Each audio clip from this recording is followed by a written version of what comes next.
Greetings, my friends, welcome back. It's great to have you here.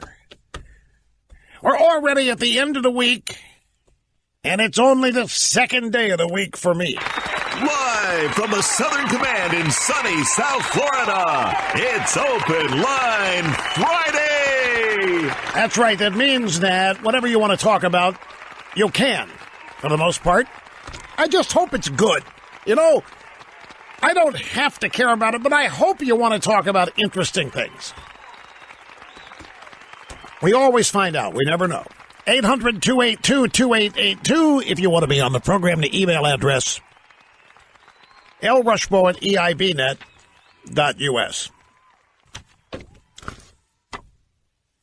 On the Today Show today, Savannah Guthrie, who, by the way, here's another thing.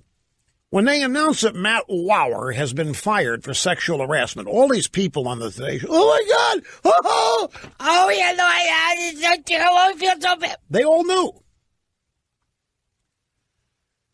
They probably all knew that Bannon was a leaker. They all knew about Matt Lauer. They are acting like, oh my, it's such a shock. We didn't know. It's so bad. The guy had a button in his office that locked the door from the inside, from the desk. Anyway, Savannah Guthrie was interviewing the author of the book, Michael Wolff, the book Fire and Fury. And we have some sound bites here. And this is where it kicks into gear that Trump is moronic, illiterate, incurious, insane, unfit, and that virtually 100% of the people that work with him know this. That's where all this got started today. So, Savannah Guthrie, let's talk about the book itself.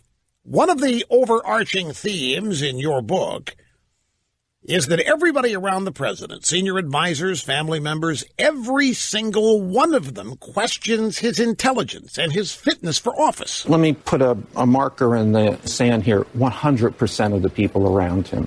The one description that everyone gave, everyone has in common, they all say he is like a child. And what they mean by that is he has a need for immediate gratification. It's all about him. I mean, this letter for this cease and desist letter, I mean, I still have sources in the White House, and I know everybody was going, we should not be doing this. This is not smart. And he just insists. Well, about that, let me once again pose a question. What if they had not reacted? Forget the cease and desist. I mean, that's just the way they chose to do it. What if they had chose not to react to it?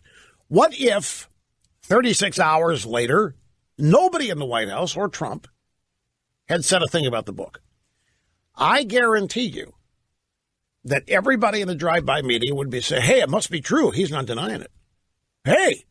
Hey, Wolff may have really stumbled on, they're not denying it. Trump usually reacts. He's not reacting. Folks, how many times over the course of the many, many broadcast years here have I explained to you the dilemma that public figures face when they're slandered and when they're libeled? There is no one set rule of thumb on what to do. There are as many different theories as there are advisors. Should you respond or not? In some cases, the answer, no, don't respond, because all you're going to do is elevate it, and people that otherwise would never know about it are going to hear about it. Well, that's not operative in this case, because everybody in the drive-by media is talking about it. So Trump reacting to it is not going to elevate it. It's already elevated. So the other rule of thumb is you can't let them get away with saying it about you. You can't let that stick. You have got to fight back on that. Well, the reaction to that is, okay, fine. But when I fight back, you know what they're going to say? They're going to go, oh, wow, we must have hit pay dirt. We got him upset. He's reacting to us. And so when you boil it all down, on balance, it doesn't seem like there is a good way to react to this kind of thing, because there are downsides no matter how you choose to react. And so you plug Trump into this, and what do you get? I don't think you get somebody who analyzes it like I just did. We had Trump on this program during the campaign. And at the time, everybody was up in arms about Trump tweeting and Trump not letting criticism roll off his back, that no matter what somebody said, he had to respond. And, some people thought it was childish. And I asked him about it. I said, why do you respond to every little bit of criticism? And he said, when they attack me or my family, I'm going to hit back. You hit me, I hit back. I'm not going to let what they say stand unchallenged.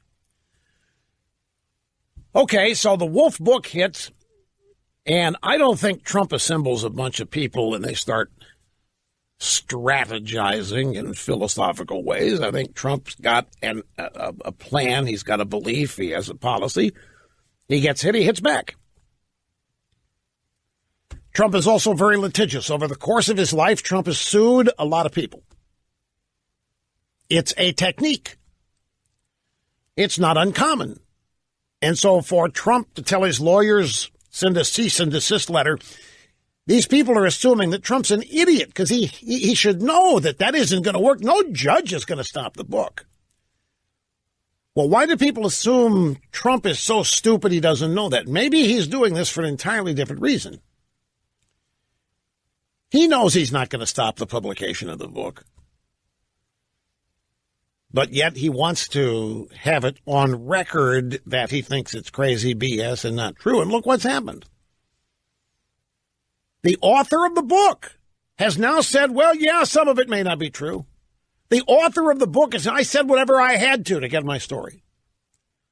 The author of the book has admitted that he tricked people in the White House. They thought they weren't on the record.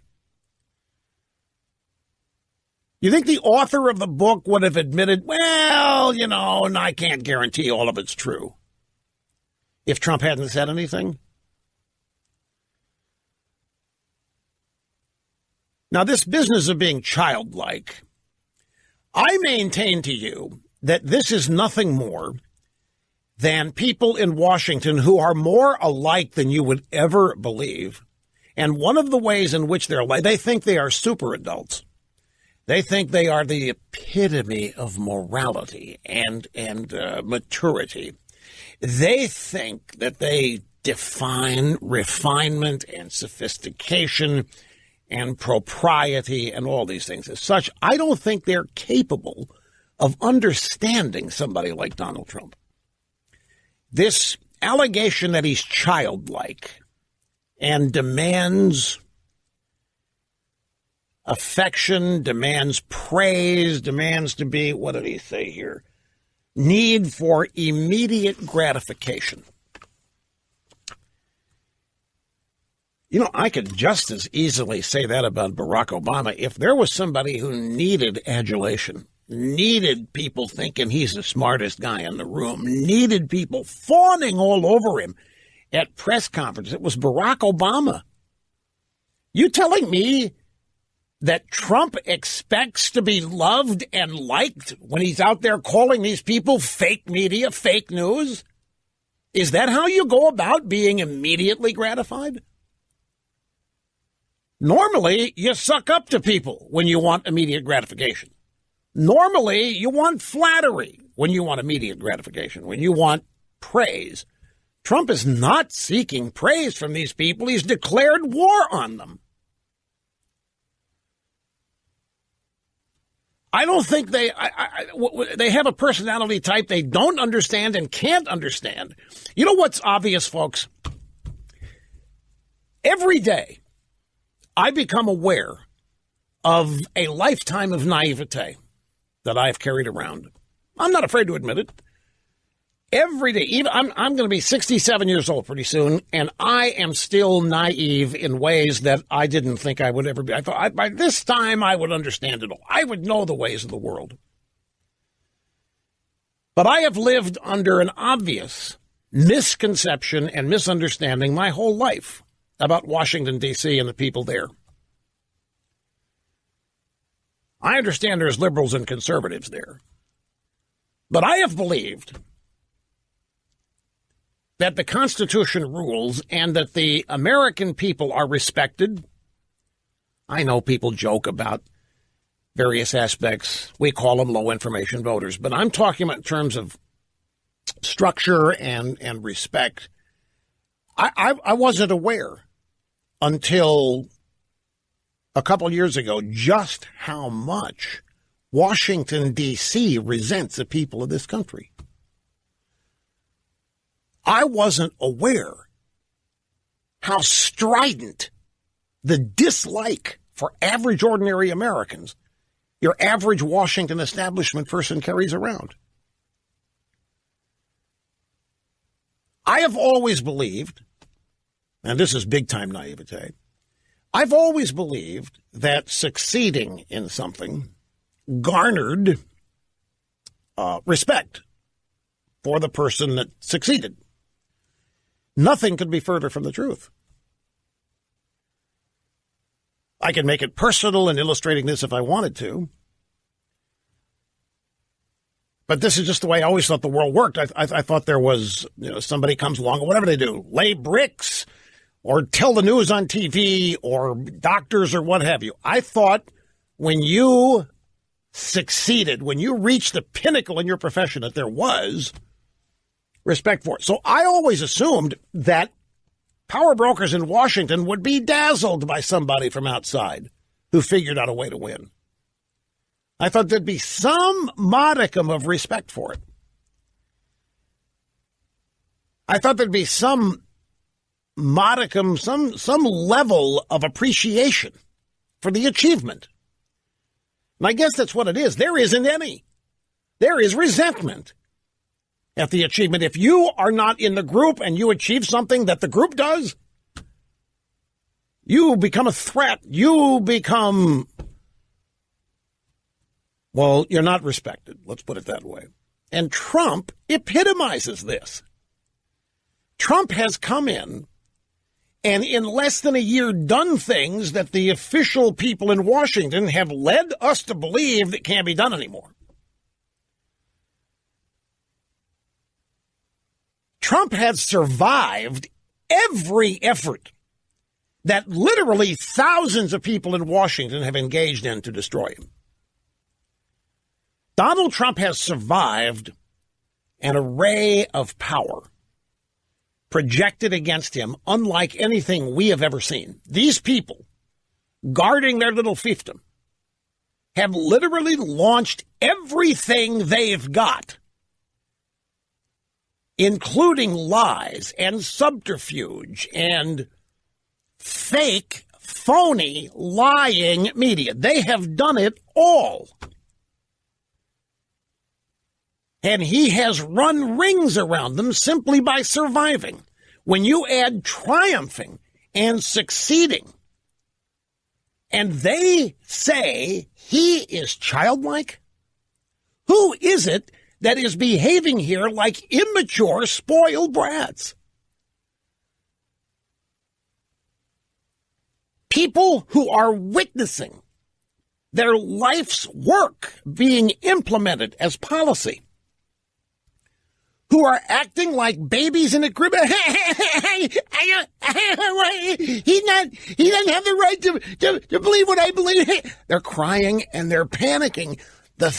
I always thought these people really meant in their hearts. When I'm young and I'm reading about all these great conservatives and what they believe in and I'm learning from, I thought they really believed it. Now here it is being implemented and they hate it.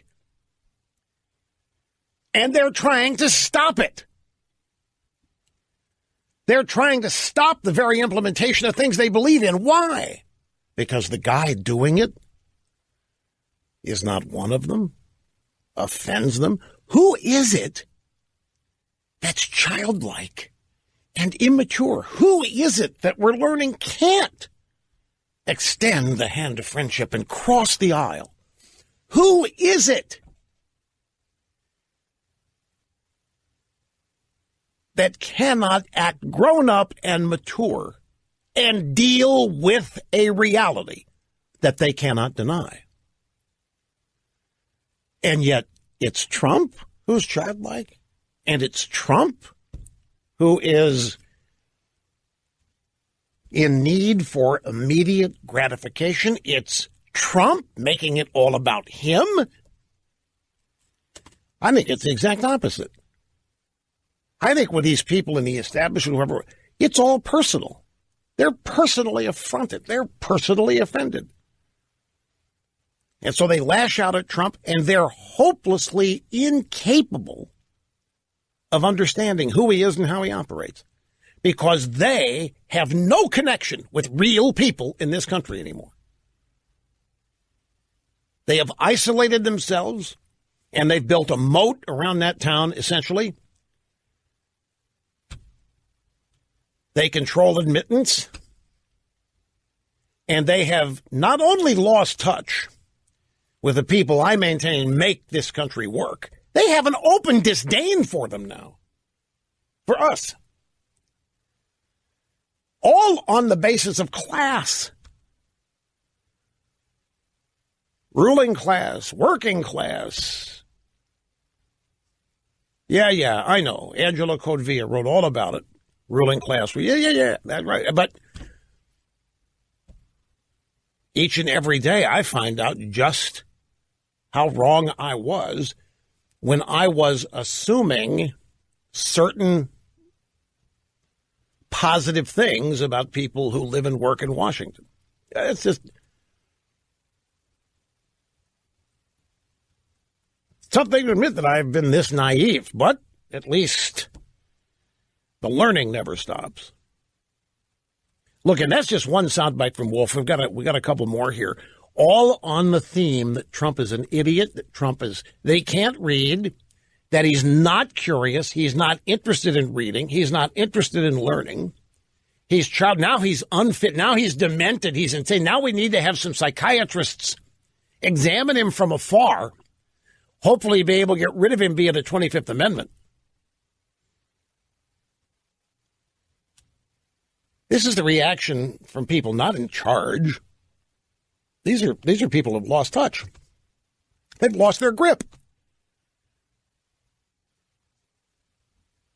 Because Trump is threatening the little fiefdom they've created. They've set it up so that they're the experts and nobody else can possibly understand what they're doing or do it. And in less than a year, Trump has come in and run rings around them. And that poses such a big threat. He's got to go.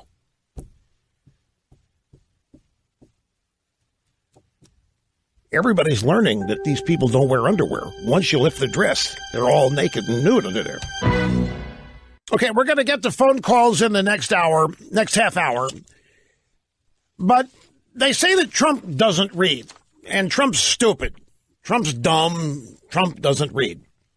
Do you all remember George W. Bush and Karl Rove had a reading contest every year to see who could read the more books between the two? I think it was in 2005. Rove won. He read 110 books. Bush read 95. Okay? What'd they say about George W. Bush? Stupid, idiot, dumb, cowboy, chimpanzee, what have you. They insulted Bush. He was an idiot, right? He lied. He was dumb and stupid. And he read 95 books in 2005. And now they say Donald Trump doesn't read at all. What is he? Stupid and dumb. Who is it that's stupid and dumb that can't come up with something new as a criticism of somebody? Okay, just enough time here to say gotta go. Break here at the top of the hour. Going to get back to sound bites from the Wolff book about Trump's supposed lack of fitness, intelligence, curiosity, and maturity. And nuke it all after this. Now, a couple of more sound bites from Wolff, the author of this book, which is called Fire and Fury. We're up here to audio soundbite number 9. Savannah Guthrie on the Today Show today said, you said that these senior people insult Trump's intelligence, meaning they say he's an idiot and he's stupid. What are the kind of things these people are saying, Mr. Wolff? They say he's a moron, an idiot. Let's remember, this man does not read, does not listen. So he's like a pinball, just shooting off the sides. It used to be that in the beginning it was like every 25 or 30 minutes you would get the same 3 stories repeated. Now it's the same 3 stories in every 10 minutes. And what's the suggestion there? Because that goes beyond saying, okay, the president's not an intellectual. What are you arguing there? You say, for example, that he was at Mar-a-Lago and didn't recognize lifelong friends. I will quote Steve Bannon, he's lost it. Well, whoa, there we go. We'll quote Steve Bannon. He's lost it. Okay, let's take this. He's a moron and idiot. The man does not read and does not listen. I want to remind you, 2005, we were informed by Karl Rove that he and George W. Bush had a reading contest, see who could read the most books. And Rove won it. He read in a year. Rove read 115. Bush read 95. What'd they say about Bush? Stupid, dumb, moron, cowboy. Bush was reading rings around the drive-by media. Bush was more educated, more informed than anybody in the press corps covering him. What'd they say? They insulted his intelligence all the time. They told us that a cowboy, made fun of the way he spoke. Give you Will Ferrell's impersonation of Bush. I mean, they portrayed him as biggest, which is what the media and Democrats do with every Republican president. Ronald Reagan, dunce, stupid, idiot, sleeping all the time, didn't know what's going on in his administration. Trump, same thing. George W. Bush. It never changes, folks. They have the same litany of criticism. Does not listen. I have been with Donald Trump quite a bit. I'm not in any way part of Donald Trump's inner circle, in anything. And I don't want to be misunderstood as saying that I am, but I've been with him a lot. I have played a couple rounds of golf with Donald Trump. I've been with Donald Trump at the Marine Corps Law Enforcement Foundation. I spent 4 hours with Donald Trump in March at the White House, including dinner. And I can tell you that he is none of these things that they're saying. What he is domineering. What he is sure of himself. Give you one anecdote here. Maybe I can think of more. We're on the golf course. It's at his course here at Trump International. It's the second or third hole. This is 7-8 years ago. Sometime in Barack Obama's first term. He looks at me. We're in the golf cart. Tell me about Obama. Is he really a bad guy? Do you think he's a bad guy? Okay, now I'm asking myself, should I answer this? Am I being set up? What's going on here? This has come out of the blue. He was genuinely curious what I thought. I said, yeah, I think in a policy sense, he's a bad guy. I don't know him, Mr. Trump. I don't know if he's a bad guy, but I'm saying politically, yeah, bad guy. Yeah, I've heard that. Heard that he's a bad guy. He's a bad guy. And then he started talking about something entirely different. Now, did he not listen to me? Did he not hear what I said? Did he just ask me this for some reason that I don't know? He was fully engaged. He never told me what he thought of Obama. He said, why'd you leave New York? I said, taxes. I told him how much it was costing me every year in taxes. He said, a lot of my friends said they're leaving. A lot of my friends are leaving. I don't think that was true. I think that was Trump just being nice and affirmative with my decision. But it doesn't matter. But he still engaged me. And the whole round, he'd see the CEO of Macy's on the next fairway, and he'd drive over there and introduce me to the next CEO of Macy's. Say, look, this guy, if you ever need If you're running into trouble, you need a couple million advertising, just call him. He'll have it for you. You ever hit hard times, call him. I'm just sitting there soaking this stuff in. Another guy, see that guy with the richest man in Italy? And whose club does he want to join? Mine. Richest man in Italy. You just laugh. The guy has boundless energy. He likes himself very much. He's very proud of the things that he's built. But to all of me, these things are very likable. None of it was off-putting. At the dinner at the White House, there were really pretty in-depth discussions about the immigration bill that was, or the replace Obamacare bill that was happening. I watched him change 16 no votes to yes votes, members of the House in a room off the White House. It was not staged. I mean, timing there was coincidental. I don't know whether he reads or not, but the guy is not uninformed. He's not uneducated. I just don't think people who are not like him and don't inhabit his world can ever understand him. I don't think they can get past the resentment they have that he has dared to enter their world. I ran across something today. There's a website called Intellectual Takeout, and it's run by a guy named Devin Foley, who is, interestingly, a graduate at Hillsdale College. And his blog or website post today, Trump versus Bannon, have you ever met a billionaire? And he makes the point that billionaires are and Trump is one, that billionaires are an entirely different kind of person. He makes this analogy. A guy who has $5 million or $10 million will think that the government's going to come take it away, that something's going to happen, he's going to lose it. He says the guy who has $500 million thinks the same thing.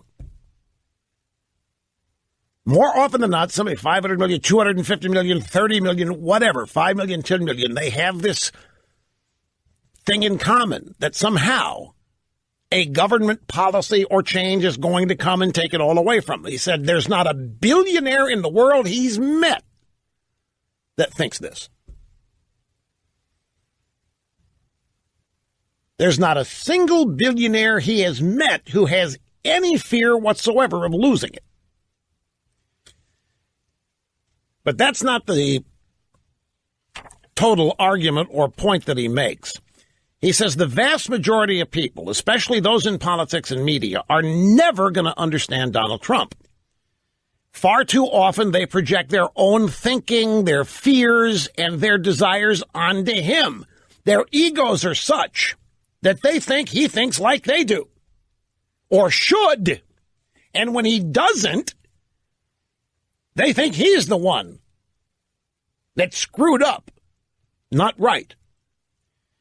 You see, they operate in a world where there are rules, where there's always somebody higher than you on the food chain, and thus there's always something to worry about. But Donald Trump does not have that mindset. In his world, there's nobody higher on the food chain. He is at the top of it. And as long as his staff is loyal to him, he will charge ahead. If you were to ask President Trump what he believes and where we're going, he would respond in a way that would have millions of Americans nodding, yes, right on, in middle America. But people in media and politics and academia, when Trump would answer that question, where's America going, would simply shake their heads and say, what an idiot. Donald Trump operates at a gut level. He has a sense of what he believes, but it's unlikely he will take the time to sit anybody down and articulate it in an academic way. He doesn't have time for that. He is who he is, and he does what he does, and he doesn't think about it. And he doesn't self-analyze. He doesn't navel-gaze. He doesn't ask what are other people going to think about it. There's nobody higher on the food chain. There's nobody he has to please in order to keep what he has. As such, nobody can relate to that. because to the rest of us, there's always somebody higher on the food chain. Donald Trump is a builder. He sees what he wants in his mind. He may not be able to articulate it in a way theoreticians articulate policy, but he's able to build it. He's able to make it all happen as long as his staff are the people he trusts and who know him at the gut level. That's why family is so important to him. There's one more paragraph of this, but I have to take an obscene profit break. I'm also going to submit to you that Trump being childlike may actually be a positive. But I want to get to the phone, so we'll wrap this up in the next segment. I want to go back to this one more comment here about Michael Wolff and his claim that everybody in the White House thinks that Trump's a child, that he's a moron, he doesn't like to read, he's mentally unbalanced, all this. This is really irresponsibly absurd. And for this claim to be, and 100% of the people around Trump, and Wolff is the guy saying that he can't guarantee everything in his book is right. And he's also admitting that he did anything to get his story, including not tell people they were on the record when he was talking to them. But I want to address this idea that Trump is moronic and dumb and uneducated and folks, the evidence each and every day belies this. Trump did 3 or 4 rallies every day for 2 years during the campaign. Trump has delivered speech after speech after speech, inaugural speech, a great speech that sufficed the State of the Union.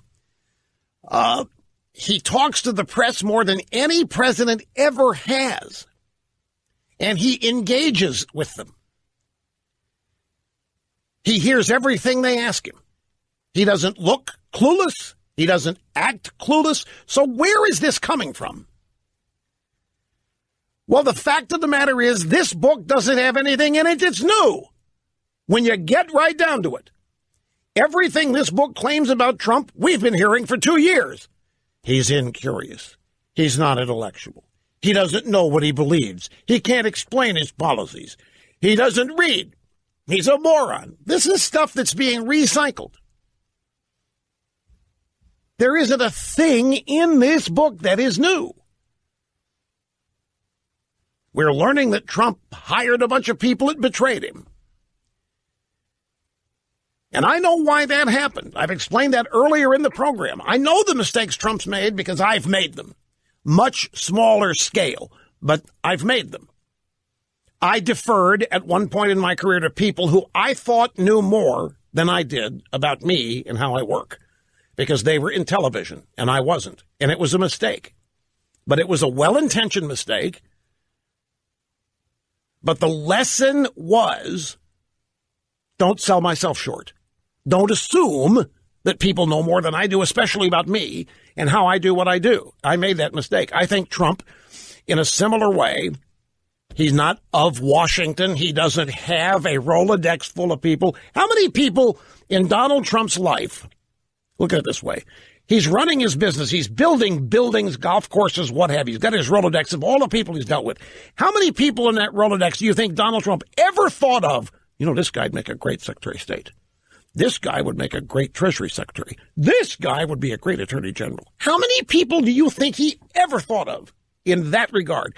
Because up until 4 or 5 years ago, I don't think he ever was serious about running for president. So he wasn't doing what establishment people do. Their whole lives, this is how they look at people and how they fit in their lives as members of the government political class apparatus. So all of a sudden, Trump becomes president. How does he staff? I never understood the choice of Bannon. I think I know how it happened, but I never understood it. It didn't make sense from day one to me. But if a donor to Trump wanted it, and if Trump thought that the guy had been helpful, okay, fine, because Trump doesn't need a strategist. Trump is the strategist. Trump is the idea man in his administration. Trump is the guy that drives it. Remember, there is nobody higher on the food chain in Donald Trump's life than Donald Trump. We can't relate to that. Most of us, there's always a bunch of people above us who can dramatically change our lives. They can hire us, promote us, they can fire us, destroy us. So we always have to defer. In one way or another, all of us have to be aware that there's somebody more powerful, wealthier, more connected, that can either help us or harm us. Donald Trump doesn't have anybody, and no other billionaire does either. There isn't anybody higher on the food chain, and I submit to you that these clowns in Washington in no way can relate to that. In fact, I'll posit this. I will guarantee you the media thinks they are higher on the food chain than Trump. I will guarantee you the media thinks that Donald Trump does have to answer to them. Because everybody else that served in the presidency has made it look like they answer to the media. Everybody else that's ever been president has, in one way or another, acknowledged the power of the media. They've tried to accommodate them. They have tried to appease them. They have tried to cooperate, whatever. And during the process, whoever it is, generations change, but the people in the media think they are at the top of the food chain in American politics. They think that they are holding powerful people accountable. Sorry, nobody holds Donald Trump accountable. Nobody in his life, maybe his wife. I mean, we're getting into personal things there, but I'm talking about day-to-day professional business. There isn't anybody higher in his food chain. They think they are. They think Donald Trump has to go through them. Donald Trump has to defer to them. Donald Trump has to acknowledge. And they are nothing but a bunch of gnats and chihuahuas yipping at his ankles. They'll never understand somebody like Donald Trump. None of them, not a single one of these critics could do what Donald Trump has done. And yet he's the idiot. He's the childlike guy that's not curious. He's the guy that doesn't read. He is the guy that's insane and unfit for office, when not one of them, not one of these erstwhile critics could even occupy the same room with Donald Trump. So they have to concoct these explanations for how it is that Trump overcame him, how it is that Trump is higher on the food chain than they are. And, of course, it has to be that Trump is an idiot, that Trump doesn't know, that Trump is stupid and uninterested and incapable of learning and all these other things designed to keep these people's self-image respectable and sky high. Now, about childlike, I don't think these people understand what childlike is. Our group of guys that plays golf, there's one of them who is so childlike. He is so enthusiastic about the game.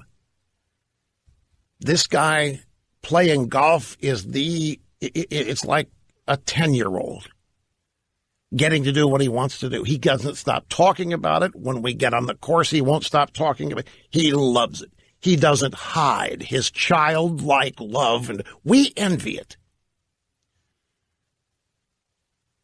We envy it. This guy is unencumbered. He is just totally in love with the game of golf and the act of playing it and being with everybody he loves when he's playing the game. And we describe him as we describe it a childlike passion, a childlike, uncorrupted by the negative realities of the game. So if Donald Trump is I can tell you, I've seen childlike Donald Trump when he's talking about his golf courses. I've seen childlike Donald Trump when he's talking about the latest building he's building or his hotel. I've seen childlike Donald Trump describing a great shot he just hit on the golf course. When I played with Trump, he shot a 72. There's also all kinds of stories that Trump cheats. I never saw it. Everybody I told I play golf. Well, how many times did he cheat? Never saw it. I was in the golf cart with him. I never saw it. Donald Trump has childlike enthusiasm for the things that he likes. Now somehow this means he's not an adult? This means he's immature and whatever? Okay, how many of you people that think Donald Trump is human debris, how many of you could do half of what he's done? How many of you who have lived and breathed and grown up in the establishment could ever get elected to anything? How many of you can do nothing more but sit there and criticize the doers? And yet, you're never going to be doers. I think all this is backwards. I think the people losing their minds, the people acting childlike and immature and insane, the people incurious to learn what's really going on are the people leveling these charges at Donald Trump. But that's just me.